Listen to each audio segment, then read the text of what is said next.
Transfusion related problems, case-based approach by Dr. Preeti Desai Madam, Professor and Head of Unit, Head of Department, Transfusion Medicine Department, TMH Mumbai. So today's participants are, and the way of the interactions are like this. Student, please introduce yourself. Good evening, everyone. I'm Dr. Sanika Chavan. I'm a first-year PG resident at Grand Government Medical College, Mumbai. Good evening. I'm Dr. Anisha Madam, second-year postgraduate from Narayana Medical College, Nellore. Good evening, everyone. I'm Dr. Sabiha Javid, second-year PGT, Guwahati Medical College, Guwahati, Assam. Shriya. From PSM Medical College. Dr. Riju. So next, Dr. Bhavika. Good evening, everyone. I'm Dr. Bhavika, second-year PG resident from Sarojini Naidu Medical College, Agra. Okay. So today's moderators are myself, Dr. Aarti Mittal, Assistant Professor in NIMS Medical College, Jaipur, and my co-moderator, Dr. Anjali Vishwanath, Consultant Pathologist, Sakla Bird Hospital, Bangalore, and webinar host are Dr. Anita Bogis Ma'am, Consultant Pathologist, Center for Pathology, Tata Trust, Mumbai, and Sumit Gujral Sir, Professor, Department of Pathology, Tata Memorial Hospital, Mumbai.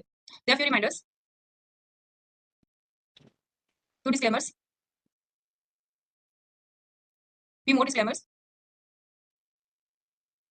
So in upcoming talks, we have the next talk on the prostate pathology by Dr. Santosh Manesar, Professor, Department of Pathology, TMH Mumbai, on 20th August, and the 22nd August, we have the talk on the workup for infertility by Dr. Avinash Patke. Let's start. Over to you, ma'am. Preeti ma'am, you can share your screen. Okay. Sure.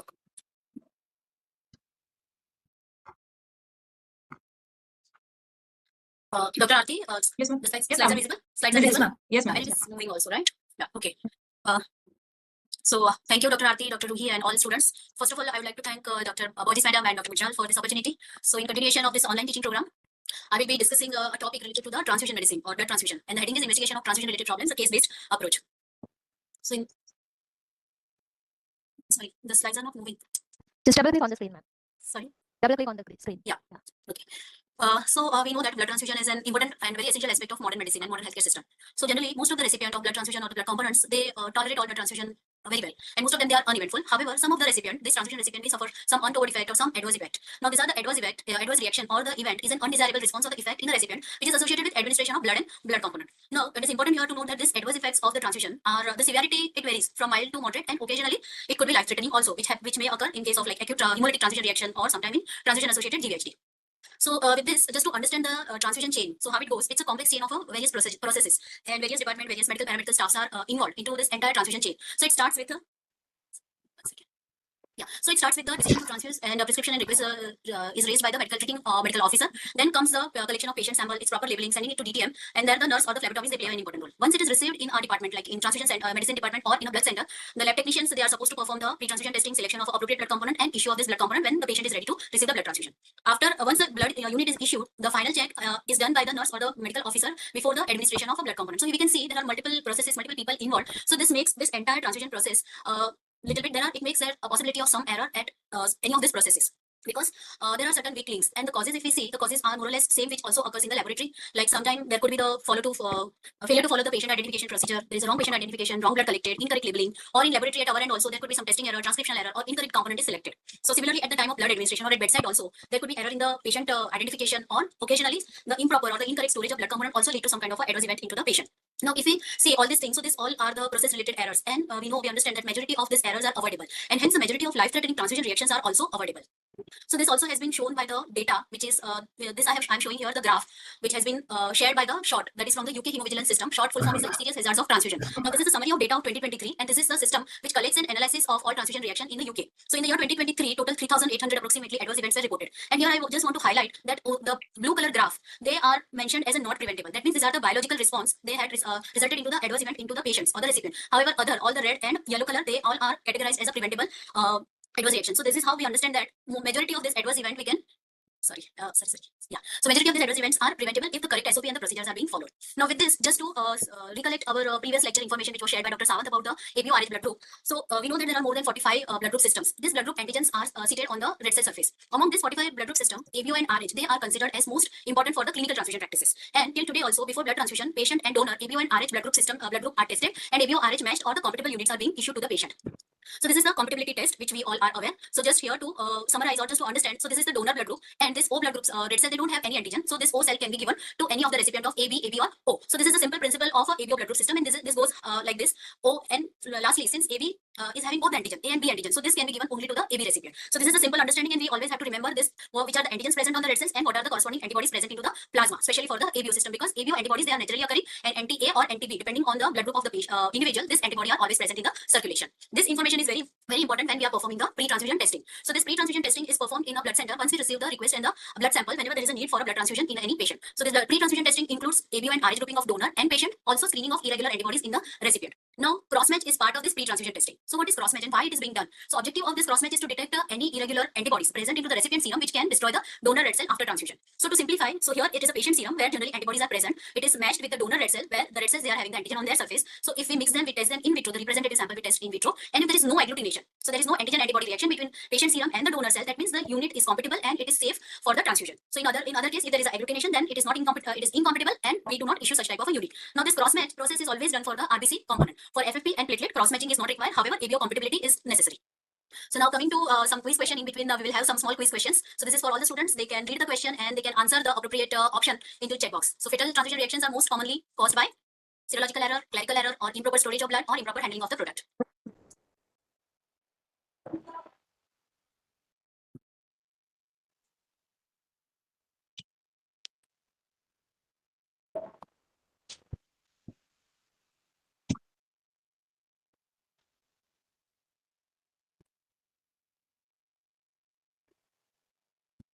So Dr. Aarti, can we have the most commonly answered question? Students give the answer C, clerical error. Correct. So that is what we discussed in the previous slides, that the clerical errors are most common cause for the fatal type of a transfusion reaction. Now coming to the adverse transfusion reaction, which is our today's topic. So what are the adverse transfusion reactions? So as I said, any untoward or the unexpected response into the recipient after transfusion, it is called as an adverse transfusion reaction. And they are classified in two different ways as per the time interval of appearance or the presentation of the adverse reaction. So acute transfusion reactions, the presentation is during or within 24 hours of transfusion, and then there are delayed transfusion reactions which are presented after 24 hours of a transfusion.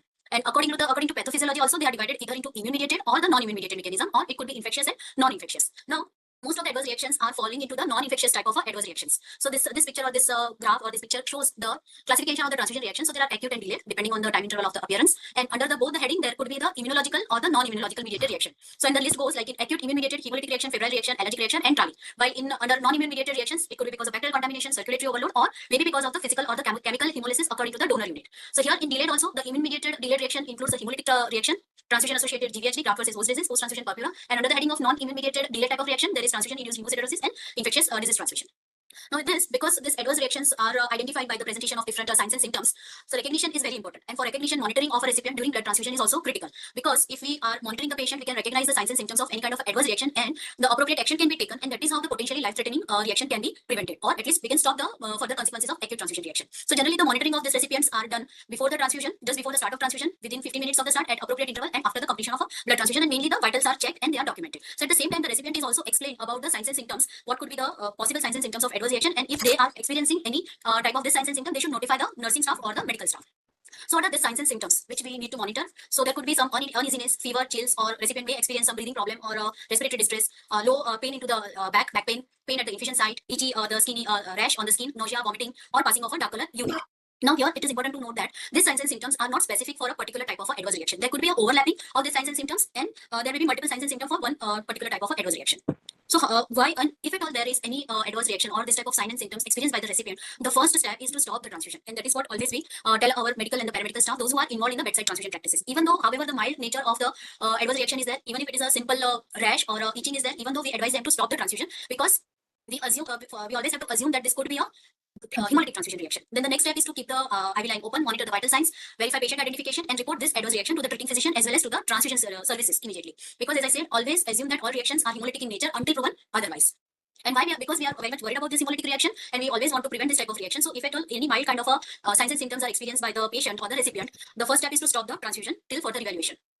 Right. So for evaluation or the investigation of transfusion reaction, it involves clinical evaluation of the patient and the laboratory investigation, because only laboratory investigation is not going to help, as well as only clinical evaluation is also not going to help. Most of the time, the clinical presentation gives certain hints at what type of this reaction could be, but it always has to be substantiated with some kind of a laboratory investigation. So coming to the, I'll briefly describe what type of evaluation or the investigation generally is performed in the blood center once the blood center is notified by the clinical team about any kind of adverse reaction in the recipient. So first of all, whenever sometimes we get a call that so-and-so patient is having a adverse reaction or allergic reaction or fever or chills. So the first instruction from our end is to stop the transfusion, and then we request them to send us the duly filled transfusion reaction report form. This report form will include the details about the type of a transfusion reaction. That means what type of signs and symptoms were reported by the recipient, time of the start of transfusion to the occurrence of the reaction. Say for example, only 10 ml of blood has been transfused and patient started fever, something like that. Then unit number of component transfused, the details of the unit number and how much volume of the component was transfused. Along with this transfusion report form, we always request a post-transfusion blood sample of the recipients, 1 EDTA, 1 plane. Then the implicated blood unit with the attached transfusion set is also necessary, is sent to the blood center or the transfusion services for the evaluation. Sometimes it may happen that the entire transfusion has been finished, or the FFP or the platelet unit transfusion was completed, but after that patient or the recipient start complaining of a rash, allergy, or something of that kind. So even if the blood unit, the transfusion has been completed with, and it is an empty blood bag, still we request them to send the implicated blood bag along with the transfusion set and patient first voided urine whenever is available.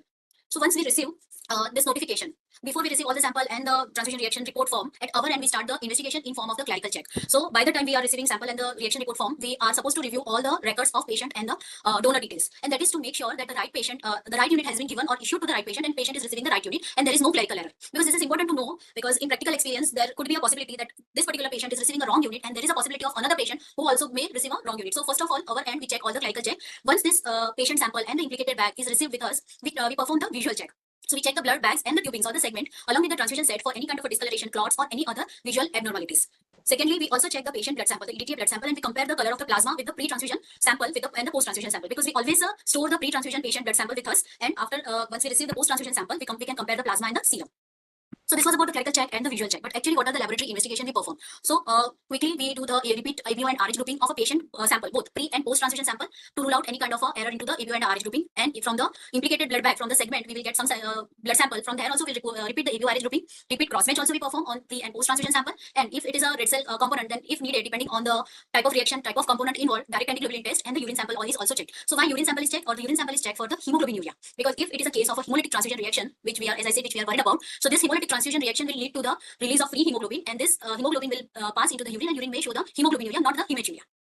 Okay, so these are the basic tests always we perform. In addition to this, depending on the presentation, clinical presentation, additional laboratory tests also may be done, which includes the CBC, serum bilirubin, direct and indirect antiglobulin test, or Coombs test, I can say direct and indirect Coombs test, antibody screening and identification, along with CBC if necessary, peripheral blood smear examination, LDH, RFT, LFT, serum electrolyte, coagulation test, blood culture from the implicated bag and patient sample if bacterial contamination or the bacterial sepsis is suspected, and X-ray test if patient is having a respiratory symptoms. So it is not mandatory to perform all these tests. Depending on the clinical presentation, some of these tests are necessary, and accordingly the workup is being done.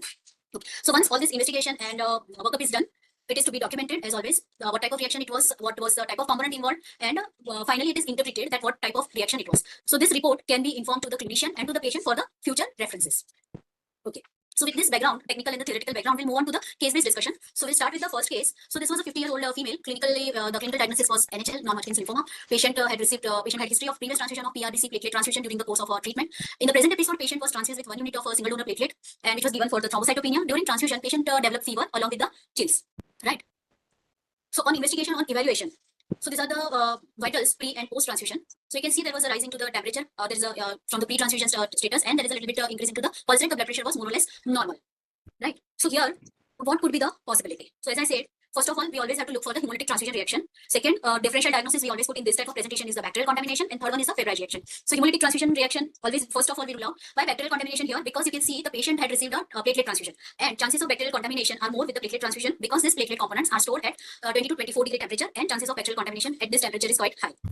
And these three type of reaction, this hemolytic reaction, bacterial contamination, and febrile reaction, the clinical presentation will be more or less same. Patient may present with fever, chills, etc. So on evaluation, as per the protocol, clerical check needs to be done, visual checks needs to be done, blood sample pre and post of the donor, blood group of pre and post blood sample and back sample, and testing of bacterial contamination also needs to be done. Here this was a platelet component, so cross match I have not mentioned here, but if it is a red cell component, then cross match also we are supposed to do. Right. So on evaluation, what are the findings? So issue time and the start time was within the acceptable limit. ABO blood group, ABO RH, and other check showed that there was no evidence of hemolysis, and culture was sent. Culture report came out to be negative. So here we can see that the hemolytic transfusion reaction is ruled out. Bacterial contamination is also ruled out more or less. So the probable diagnosis or the probable type of adverse reaction in this case was the febrile non-hemolytic type of adverse reaction. So what is this type of reaction? So this is an acute type of immune mediated reaction. So after transfusion, during or after transfusion, if there is an increase into the temperature of 1 degree centigrade, so it falls into this category, febrile transfusion reaction, if other causes of fever and chills have been ruled out. So generally these febrile reactions are mild and benign, and it generally occurs because of some cytokines mediated reaction. It is non-hemolytic in nature, and as I said, we need to rule out hemolytic reaction and the bacterial contamination. So along with this, I will also mention about the details of the acute transfusion reaction.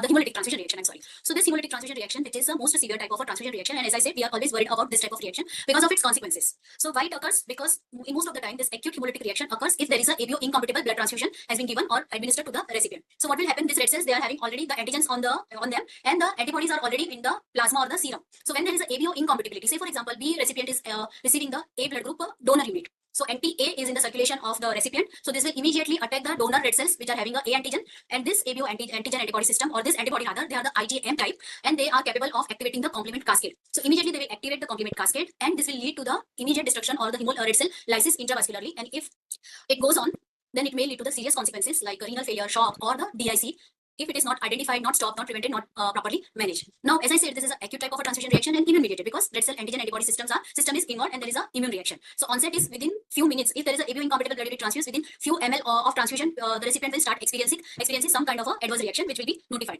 So, and the signs and symptoms of this reaction could be pain at the infusion site. There could be a back pain, there could be fever, chills, hypotension, but most of the time it starts with the fever and chills. So that is why I said this fever and chills, they are the overlapping signs and symptoms which can be the presenting features of many of the adverse transfusion reaction.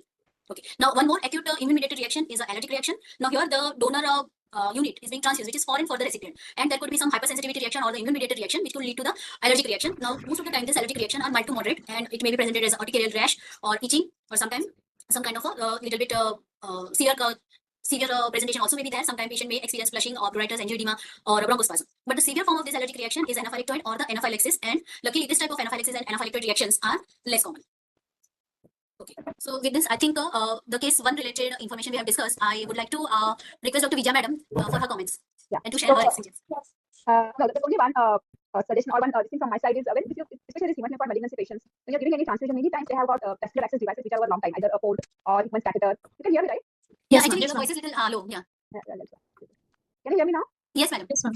So many times they have got these vascular access devices which are over a long time, so it's a long time visit. So they can be colonized. And if the sisters have started with blood transfusions from that line, the patient may get febrile reactions because of the release of the colonized material from the line. So just that also has to be kept in mind, that the patient gets and everything, get the culture and the blood culture done. And generally what we do that after starting it in ICU to the long line, either PICC or and we find that the patient is immediately, generally it happens within 15-20 minutes, they get the chills. Then we stop from there, we take a fresh penicillin line and then we give it to that, and then we see that it is resolved. So just to keep it in the back of the mind that if you're using it, the line has been there already for a long time, we can. Correct. Yeah. So yeah, thank you, madam. So this was a very valid point, because whenever there is a febrile reaction and when we investigate, as I said, always it has to be clinically correlated, and the underlying disease of the patient also needs to be keep into the mind. So many times it happens the patient is already having some condition, or patient is already febrile or some infection, because of which also patient may have the fever. Okay.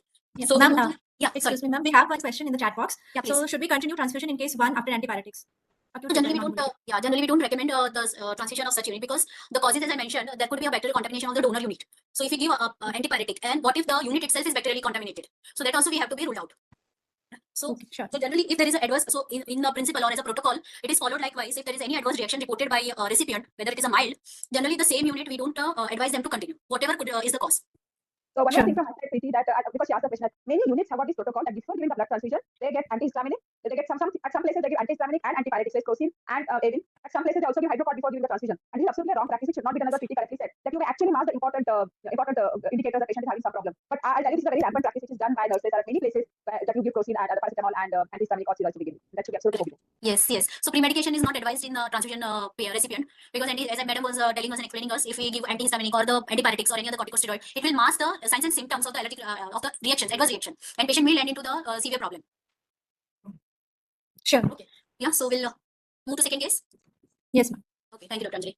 Right. So this is another case. Patient was a 76-year-old male diagnosed with AML, and patient was also a known case of hypertension. So patient was admitted for some procedure or something like that, and on the day of admission, patient was hemodynamically stable with the clear chest as well as physical and X-ray examination. Since patient was having low hemoglobin and the deranged coagulogram, patient was advised for the transfusion of 2 units of RBC and 5 units of FFP. So over a period of 3 days, patient received all those components. All the these transfusions were uneventful. However, on day 4, the 3rd unit of RBC was transfused to the patient. And after approximate 100 ml of RBC transfusion, patient started complaining of chills, dyspnea, and some kind of a respiratory distress or the breathlessness. So these are the pre and post transfusion vitals, wherein we can see the temperature was normal. There was an increase in the blood pressure and the pulse from the pre-transfusion or the baseline recordings, and the oxygen saturation was recorded as a 72%. So there was a substantial decrease into the oxygen saturation. Patient was afebrile. Chest auscultation revealed the presence of bilateral bronchi and the basal crepitations. So these are the clinical findings, and this case was reported to the transfusion services with this type of findings. So In this case, because this patient was also having some respiratory symptoms, so in this case, it is a good idea to also include the chest X-ray as a part of investigation. Though many times it is not being done, most of the time the clinical evaluation and the laboratory investigation is performed for the evaluation. So occasionally with this type of cases, chest X-ray also can be done. Now in this case, the chest X-ray was showing the air spaces opacity and the obscure costophrenic angle in bilateral lung field. So what is the possible diagnosis, or why this has happened in this patient? What was the probable diagnosis as far as the acute transfusion reaction is concerned? There could be anything else also, maybe clinically also something else, but since this was reported along with the transfusion reaction, so on investigation, rest of the investigation, like the workup was done, and there was no evidence of hemolytic transfusion reaction in this patient. But clinically, if we say the patient was having a dyspnea, pulmonary edema, low oxygen saturation, and chest X-ray was also showing some kind of a opacity. So definitely we need to rule out the respiratory symptoms related adverse transfusion reaction. So there are three different type of respiratory related adverse reactions which are associated with the blood transfusion. So they are the transfusion associated dyspnea. Second one is the transfusion associated circulatory overload, transfusion related acute lung injury.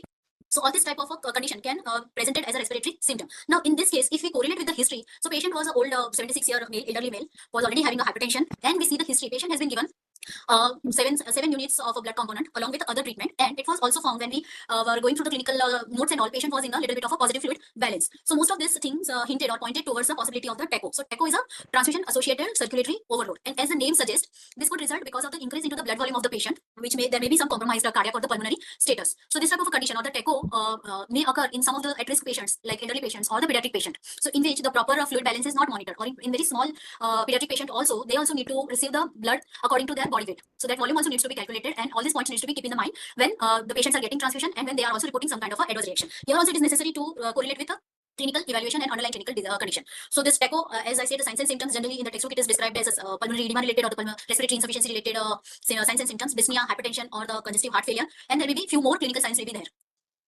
So against, because we are putting three differential diagnoses, also we need to understand what is this type of another type of respiratory related reactions. So the TECO is an acute type of reaction, but it is non-immune mediated reaction because it occurs because of the increase in blood volume. While the TRALI, it is a transfusion related acute lung injury, and most of the time this is non-cardiogenic pulmonary edema. Now this is also acute reaction, but it is immune mediated. Here the mechanism of the pathophysiology is immune mediated, and in TRALI the patients or the recipient may suffer some kind of a respiratory distress during or within 6 hours of a transfusions, and generally it is manifested by the radiographically by presence of bilateral pulmonary infiltrates or the pulmonary edema. The clinical presentation is a similar like TECO. There may be chills, fever, breathing difficulty, cough, cyanosis, hypertension. But most of the times, in our experience also, this TRALI patients, they may not present with fever and chills. Most of the time they are presenting with the breathing difficulty, respiratory distress, low oxygen saturation, and hypertension. Now the mechanism here, it is an immune mediated. So the antibodies which are present into the donor unit, or sometimes the biological modifiers or the cytokines which are present into the donor unit can activate the recipient WBC, the neutrophils. This activated neutrophils are able to damage the endothelium, the pulmonary endothelium, the alveolar spaces they damage, and then there is an infiltrate or the which lead to the pulmonary edema. So finally, it is presented as a respiratory distress, and that is why it is called as a transfusion-related acute lung injury. And on a X-ray, we may be able to see this type of a picture where there is a pulmonary infiltrates and the pulmonary edema kind of a picture. So generally, when we are talking about the theory, it is very easy to differentiate between TRALI and TECO. So this type of a comparison or the tables are given, but in actual practice, it is not so easy to differentiate between TRALI and TECO because the presentation is more or less same. Most of the patients they may have, or many of the patients they may have underlying respiratory or the cardiac involvement. However, theoretically also, and we can see that in both the cases there is a dyspnea, there is hypoxemia, there is pulmonary edema. In blood pressure, in TACO, then maybe the blood pressure may be normal, or there may be some higher side of blood pressure post transfusion. But one marker they have described is the BNP, B-type natriuretic peptide, so which may be higher in case of the TACO. So this is the biochemical marker, and practically speaking, it is not possible to check for the BNP. Second, another practical point is that many of these ICU patient or the admitted patients they may have underlying cardiac element, and because of that also this BNP may be on the higher side. But ECG changes, yes, there could be some ECG changes in the TACO. And another thing, the clinically, how we can correlate that if these patients are given diuretics because there is a pulmonary edema, these TACO patients they will improve, while in TRALI patients they will worsen because this is TACO occurs because of the volume overload. So the diuretic will help in resolving this condition. And in both the condition, the treatment or the management part is important. The supportive care is important. First of all, patient needs to be given the oxygen, and other supportive treatment in terms of the diuretics or other treatment can be provided to the patient. So along with this, one more condition is also mentioned, that transfusion associated dyspnea. So this is the milder form of the respiratory related symptoms or the adverse reaction. This also is a non-immune mediated reaction, and in this case the recipient may experience some kind of a respiratory distress which is associated with the transfusion, but that is not fully meeting the criteria or criteria of TRALI and TECO or any other kind of a reaction. The patients in this case, the recipients they generally complain only dyspnea. So this type of reaction after evaluation and clinical correlation, it is interpreted as this was a case of a transfusion associated dyspnea kind. Okay, so before I invite Vidya madam, there is one question for the students. So the question is, pain at infusion site and the hypotension, they are observed with what type of reaction or which type of reaction? Whether it is a delayed hemolytic reaction, acute hemolytic reaction, allergic reaction, or none of the above.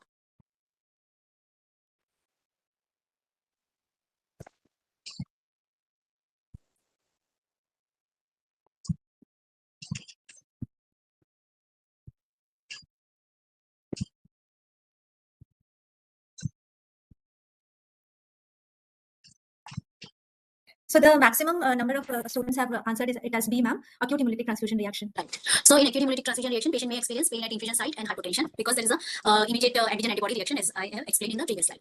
Okay. So before we move ahead with the case 3, I think I'll request Vijay madam for her comments.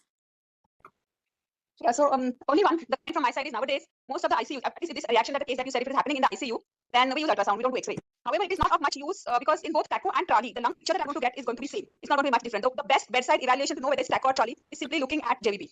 And that's a very simple thing. So you just look at patient's fluid balance as what you have mentioned, and look at the patient's JVP. It's a very good clinical sign. Nowadays people have started forgetting, but that's good sign. And the second thing is auscultation of the heart. Sometimes you may get gallop because these patients. So BNP and all are just for the, I would say, theoretical or academic purpose. This is something that you can differentiate with the good clinical examination at the bedside examination. You don't need any other investigation for this to look whether it's TACO or trolley. Correct. Sure. Ma'am, we have one question in the chat box. What is non-immune rally? Generally, this trolley is considered as immune mediated and it occurs because of the antibody reaction, the HLA kind of antibodies which are present into the donor. So because of that only the neutrophils they get activated. But sometimes if patient is, I don't know what exactly the non-immune mechanism of the trolley, I will also have to look for the actual reference. But the theory is that if a patient or the recipient is already having underlying sepsis kind of a thing, the neutrophils are already activated and that could lead to the alveolar damage. Then the transfusion is given along with some cytokines which will add to the condition. Okay, sure. Okay. So we'll go to case number 3. Yes, ma'am. Okay. So this was a case of right. So this was AML case, a young female, 17-year-old female. So patient sample and the requisition was received at the transfusion services. The type and cross-match antibody screening, etc., was done. Patient was issued 2 units of a cross-match compatible unit, which was transfused also, and it was uneventful. The remainder of the hospital course for this patient was unremarkable. Patient was discharged, and after a few days, like 10 days after this transfusion, she came for the follow-up with a complaint of a fatigue, fever, and a mild yellowish tinge of the skin. So this case was because this was reported to the clinician. Initial lab investigations were performed there. The hemoglobin was decreased and hemoglobin level was 6 gram. There was little increase into the total bilirubin. LDH was also slightly increased. And since patient was having a 6 gram hemolysis, 6 gram hemoglobin, there was a need for another blood transfusion. And this was also discussed with the transfusion team by the clinician. So we have received a request and the blood sample. And considering the complaint and the history, so as a routine, the blood grouping and the antibody screening was done. So this is a routine procedure in most of the blood center that along with blood grouping, the antibody screening of the patient is being performed. However, in this case, the antibody screening of this patient was found to be positive, which was negative during the previous transfusion. So the antibody screen was negative. That means that there was no irregular antibodies. But this time, on this occasion, this sample showed the antibody screen positive. So the further workup was done, and we proceeded with the antibody identification. So here, just to explain the students that antibody screen generally either it is done by the 3-cell panel or by using simple old O-cell also. So this was already explained by Dr. Rajesh in his lecture few days back. But again, so in this screen, we are using the known screening cells of which the antigenic profile of red cell, the screening cell is known, and we test the patient serum against this screening cell. So if there is a reaction, if any of these 3 cells shows the reaction, that means there is some antigen antibody reaction, and which is because of some irregular antibody present into the patient serum. So this gives the hint that some antibodies are present. So this can further be proceeded by performing the antibody identification. For antibody identification, we need to check with the larger panel of the cells. So generally we use 11-cell panel.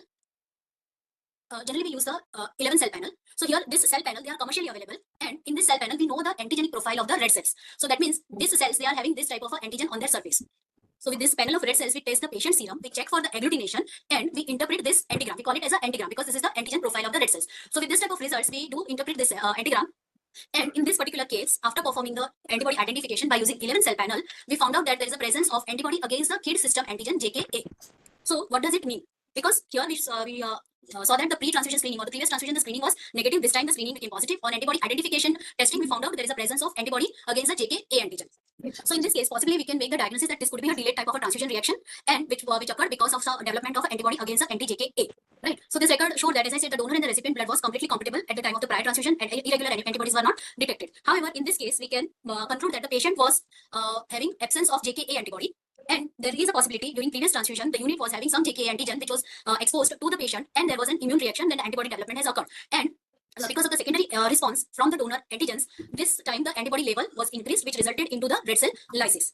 So during this secondary immune response or in delayed type of immune reaction, most of the time it is mainly because of the IgG type of antibodies. So which is in contrast to the acute transfusion reaction, most of the time the ABO antibodies are involved, and they are mainly IgM type. So this IgM type of ABO antibody lead to the intravascular hemolysis, while in this case IgG type of antibodies can lead to the extravascular hemolysis. Now this delayed type of hemolytic reaction can occur because of the other system like KID, Duffy, RH, etc. And most of the time it is not severe, it is mild in nature, and presentation of these patients, the recipients are with a fever, declining hemoglobin, and mild jaundice, and in this case the renal involvement is little less common. So as I explained, if the red cells that express antigen are transfused, and if the recipient is negative for that particular antigen, it will elicit some immune response, can lead to the development of a IgG antibody, and which may result into delayed type of immune reaction, hemolytic reaction. So this is a delayed type of immune mediated reaction. However, here it is important to note that the delayed type of hemolytic reactions are underreported, because most of the time They are mild in nature, self-limited, and no active treatment is needed. So they are not reported by the patient unless it is giving some day-to-day trouble to the patient. Then only patient come back to the clinician, and then they are reported, and then they are investigated. So treatment, as I said, generally these patients they do not require any active treatment. Patient may have to be kept under observation and supportive care. But here, the future transfusion, if this recipient they require further transfusion support, then for onward transfusion should be antigen negative, of which the allo antibody is present. Okay, so on the similar line, this is to understand and for the completion, to understand about the red cell aluminization and the platelet aluminization. So as I said, in most of the time, patient may not develop the delayed type of a hemolytic transfusion reaction. So it may just end with the development of some immune antibodies or aluminization. So this mostly occurs into the red cell aluminization. So it happens when the patients are multiply transfused, like in thalassemia, sickle cell patients, or in oncology patients. So they are getting multiple transfusion. And as I said, most of the time, ABO and RH blood group systems are matched. In some of the center, even RH and CAS systems are matched. But not all the antigens of all blood group systems are not tested. So there is a possibility that this patient, they may get exposure to other antigen, and that is how they develop some immune reactions or the immune response. And there is a possibility or the risk of developing antibody against the red cell antigen. So this explains the red cell aluminization. So this is called basically a red cell aluminization. So as I said, in most of the patient, it will not lead to the hemolytic reaction. But actually, it may create a problem during our cross matching because they are already having some developed antibody which may interfere during cross matching. And if this type of situation arises, then we further work up the case, we investigate the case, and we are trying to identify the antibodies at the time of an incompatible cross match situation only. So if antibodies are identified then and there, then we take a decision and we issue the antigen negative unit.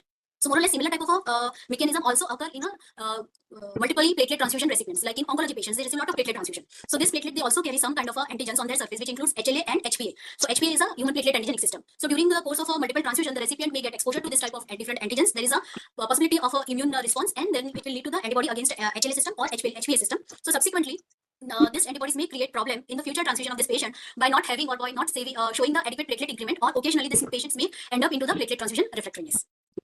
Yeah. So I think I'll invite Madam Vijaya, Madam. So, Prithvi, I really don't have any comment on this, but my one question of Perry, like this patient who had this JK2 type of antibody, would you be giving some sort of a letter or a card to them? Because suppose what if this patient goes to its native place and then their patient requires a transfusion, then the transfusion over there should know it, right? And this is a lifelong problem. These antibodies will disappear after some time. Yeah, so this antibody may disappear after some time. So they may go, the titer may go down, but again after transfusion there could be a secondary response. So there is a possibility of some kind of a secondary immune response. So you are right, madam, that we are like in our patient population, because our patients, they are coming to our hospital only for the further follow-up and further treatment. So we are making note of all this type of irregular antibodies, and whatever you are describing is the correct method, that this patients, they should be issued some card of what irregular antibodies they are present. And this practice is mainly followed in thalassemia and the sickle cell patients, because the thalassemia and sickle cell patients, they may go to different blood center and then they need to show what type of irregular antibodies they are having. So actually, Ma'am, we have a. Sorry. Ma'am, please carry on. Yeah. So when we always when we are screening these patients for surgery for anesthesia fitness, we always ask them the history of transfusion history and transfusion reaction. So probably we'll have to also be a little particular and ask them, especially those patients who have had history. Lots of patients with GI malignancies who initially go unnoticed because they go to their GPs with low hemoglobin, they receive transfusion. By the time they get detected, sometimes they have received 10, 12, 15 transfusions. So should we, I don't know, maybe these patients we should be a little careful. We should ask them whether they have had jaundice, because again you correctly said that many of these go unnoticed because minor jaundice, we just settles, no one notices it, no one probably diagnoses it. It's like really goes very hard that it becomes visible. So then I mean that problem will persist, right? I mean if no one diagnoses it or detects it, then these patients will not know that they had this type of reaction. Yes. Yes, ma'am, right. So you're right. The history is important. The previous transfusion history is also important. And suppose the another important thing I just want to make a comment here is, so when these patients require transfusions and the sample is sent for the cross match. So during cross match, it may be picked up, or during the antibody screening test also it will be picked up. So most of the time, if the antibody titer is high, then it will be picked up. And if it is a recent one, so this antibody titer, the previous question, whether they will go down. So over a period of time, the time for the different antibodies to reduce the titer is different, but it will take not less than 1.5 years or maybe more than 12 months, 16 months, 18 months likewise. Okay, thanks. Ma'am, we have a question in the chat box. Just to confirm, it's saying DHDR usually requires 7 previous transfusions in nulliparous women, child, or male, or previous sensitization in multiparous women. So is that right? So no, it is not like a number of transfusion is not defined. So this aluminization can occur with 1 or 2 transfusion also. So that was first part of the question. Second question was what nulliparous, multiparous woman? No, it was just the doctor wants to confirm actually. So DHDR usually requires 7 previous transfusion in nulliparous women. No, it's not number wise. It is not. Not like that. Yeah, it was just for confirmation, I guess, whether he wanted to know whether it's right or not. Sure, we can continue, ma'am. Yeah. Okay. So with this delayed adverse transfusion reaction, just to add about the another important immune-mediated delayed adverse transfusion reaction, which we call it as a transfusion-associated graft versus host disease, which is in short it is TAGVHD. So now this type of reaction is rare. It rarely occurs, but whenever it occurs, most of the time, in more than 90-95% of the cases, it will be fatal. Now why it occurs? What is the etiology? So what happens here? The donor lymphocytes which are present into the donor unit, so they are viable million times and they will attack the recipient tissue. How? especially if the recipient is immunocompromised, like in cancer patient, neonatal patient, or the bone marrow transplant patient. So this viable donor's lymphocytes, after entering into the recipient, they will engraft, they will proliferate, and then they will act as a host, and they will start destroying the recipient tissue. And this will include bone marrow, skin, GI, endothelium, etc. So clinically, it will be presented as a fever, dermatitis, erythroderma, hepatitis, diarrhea, severe diarrhea, pancytopenia, etc. And this also, the appearance of this TAGVHD is after 7 to 10 days of the transfusion. So as I said, this is rare, but it is almost always fatal because it is not revertible. Once it occurs, then it is difficult to treat the patient, and it is not easy to revert all the signs and symptoms. But important is that it is preventable with the help of a blood irradiation of the blood component. Now, how this irradiation is being done? So for irradiation, this blood component are exposed to the gamma irradiation. For gamma irradiation, the radioactive material, either cobalt or the cesium, is used, and the very calculated dose, say 25 gray dose, is delivered to the blood component. And this irradiation, or this much of irradiation dose, makes this viable T lymphocytes into non-viable form. So then this donor lymphocytes will not be able to engraft, and they will not be able to proliferate, and that is how we are able to prevent the TAGVHD. So this is very important, especially for the immunocompromised patients. Especially in the oncology setup, all the cellular products we are irradiating before transfusing to our patients, especially the transplant patient. Okay, so this is easy question for students.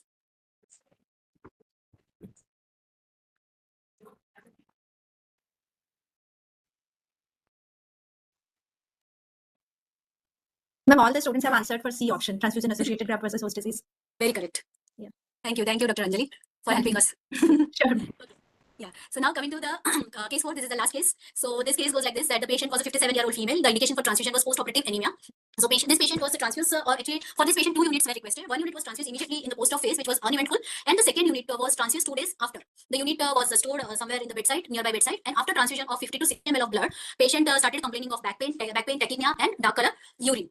Now, so as per the protocol, all the investigation or the visual checks, everything was initiated, and these are the pictures. So after pre-transfusion and post-transfusion blood sample, this was the sample from the implicated bag, and this was a post-transfusion urine sample. So what we observed here is pre-transfusion and in the post-transfusion blood sample, and even in the bag sample, we can appreciate there is some amount of a hemolysis, or the sample is hemolyzed, in short. The post-transfusion blood sample and the bag sample. And in urine also, we can see that it is a dark color urine. So probably some kind of a hematuria or a hemoglobinuria is present. Okay. So on workup quickly, so the unit was found to be hemolyzed. Pre-transfusion sample, blood sample was clear. There was no hemolysis. However, in post-transfusion sample, there was a visible hemolysis. In pre-transfusion sample, the cross-match was compatible. Post-transfusion cross-match was not possible because already the sample was was showing hemolysis. And on the other investigation like direct Coombs test, autocontrol, screening of antibody was negative.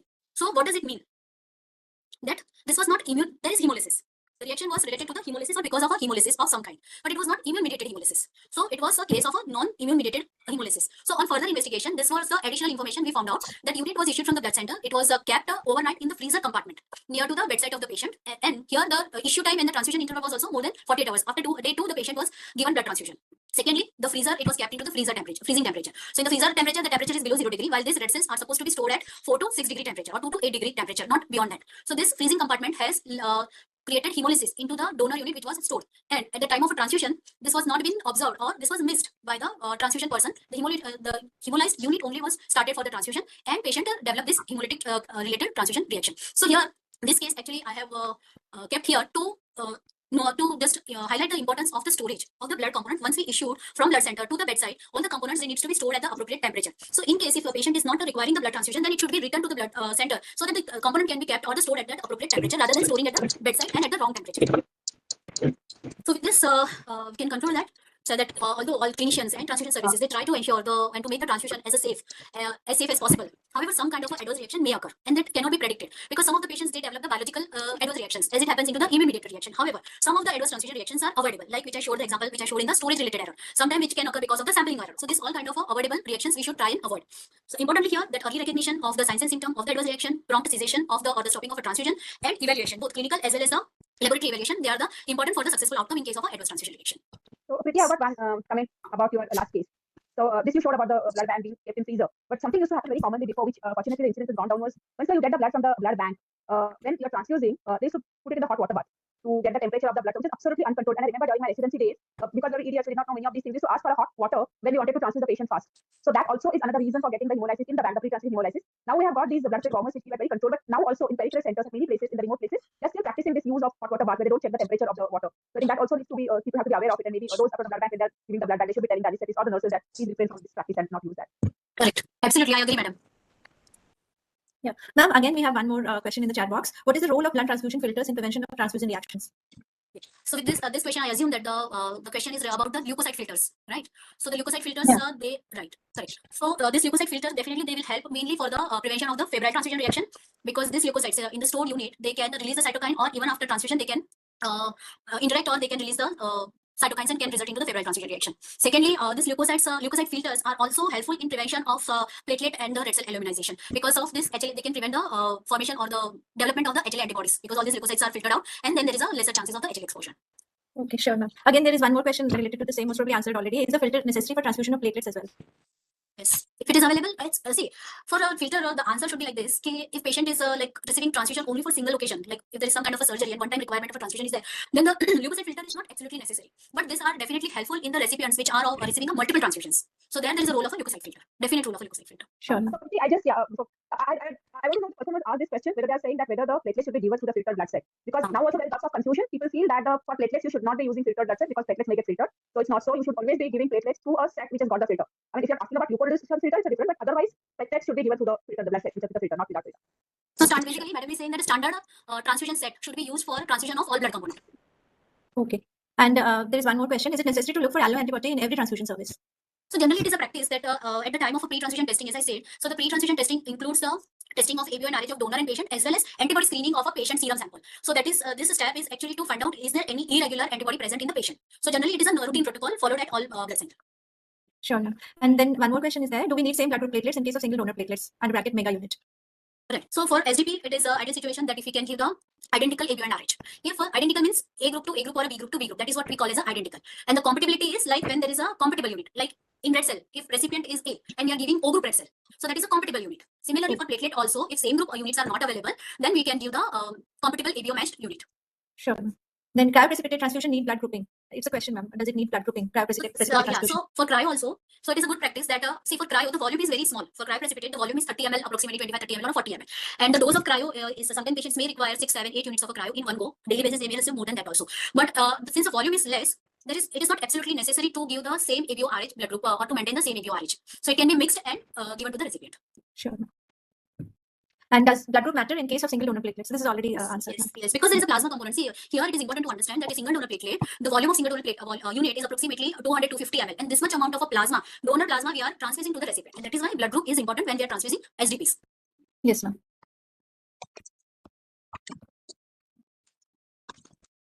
Thank you. Thank you so much, ma'am. Thank you, Vijaya madam, for your giving so much insight in this talk, and thank you so much, Preeti madam, for such a wonderful talk. Thank you. Yeah, thank you all students. Thank you moderator Dr. Anjali, Dr. Vishwanathan, and of course special thanks to Vijaya madam for sharing her clinical experience. Definitely, ma'am. Thanks, Preeti. I mean, Thank you so much, ma'am. Yeah, thank you.